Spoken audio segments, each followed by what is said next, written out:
Hello viewers, Paschimbanga রাজ্য সরকারি কর্মচারীদের ডিএ নিয়ে খুবই গুরুত্বপূর্ণ একটি আপডেট উঠে এসেছে। আপনি যদি পশ্চিমবঙ্গে রাজ্য সরকারি কেন্দ্র সরকারি কর্মচারী হয়ে থাকেন, ভিডিওটি আপনার জন্য হতে চলেছে খুবই ইনফরমেটিভ। ভিডিওটি মাঝে থেকে কোথাও এক সেকেন্ড স্কিপ করবেন না, প্রথম থেকে শেষ পর্যন্ত অবশ্যই দেখবেন। চ্যানেলে ফার্স্ট টাইম থাকলে অবশ্যই চ্যানেলটিকে সাবস্ক্রাইব করে নোটিফিকেশন বেলটি অন করে রাখবেন এরকম লেটেস্ট ডিএ সংক্রান্ত খবর সবার আগে পাওয়ার জন্য। আর অলরেডি যারা চ্যানেলটিকে সাবস্ক্রাইব করে রেখেছেন তাদেরকে জানাই অসংখ্য ধন্যবাদ। তো বন্ধুরা, পশ্চিমবঙ্গ রাজ্য সরকারি এবং কেন্দ্র সরকারি কর্মচারীদের জন্য ডিএ নিয়ে কি নতুন আপডেট উঠে এসেছে, চলুন এক নজরে দেখে নেওয়া যাক। তো বন্ধুরা, আপনারা এখানে অন স্ক্রিনে দেখতে পাচ্ছেন যে কেন্দ্রীয় সরকারি কর্মীদের ডিএ চূড়ান্ত। জুলাই মাসে কত শতাংশ বাড়ছে মহার্ঘ ভাতা। কেন্দ্রীয় সরকারি কর্মীদের ডিএ বৃদ্ধির খবর। এআইসিপিআই সূচকের উপর নির্ভর করে ডিএ বৃদ্ধি পেতে পারে 3%, যা মোট ডিএকে 58% পৌঁছে দিতে পারে। এর ফলে লক্ষ লক্ষ সরকারি কর্মী উপকৃত হবেন।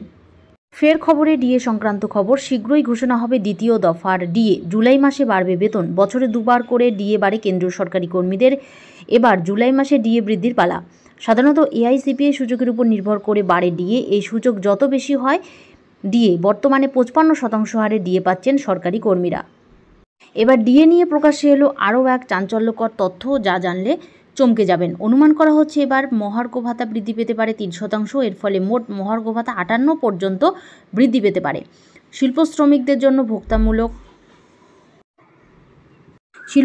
জন্য ভোক্তামূলক সূচকের উপর ভিত্তি করে ডিএ গণনা হয়। 2025 সালের মার্চে এই সূচক ছিল 143.0। গত মাসের তুলনায় তা বেড়েছে। যদি 2025 সালের এপ্রিল, মে এবং জুন মাসের পরিসংখ্যান একইভাবে ভালো হয়, তাহলে ডিএ 2-এর বদলে 3% বাড়বে বলে সকলের মত। এই বৃদ্ধি মোট মহার্ঘ ভাতা 55 থেকে 58 পর্যন্ত বৃদ্ধি করতে পারে।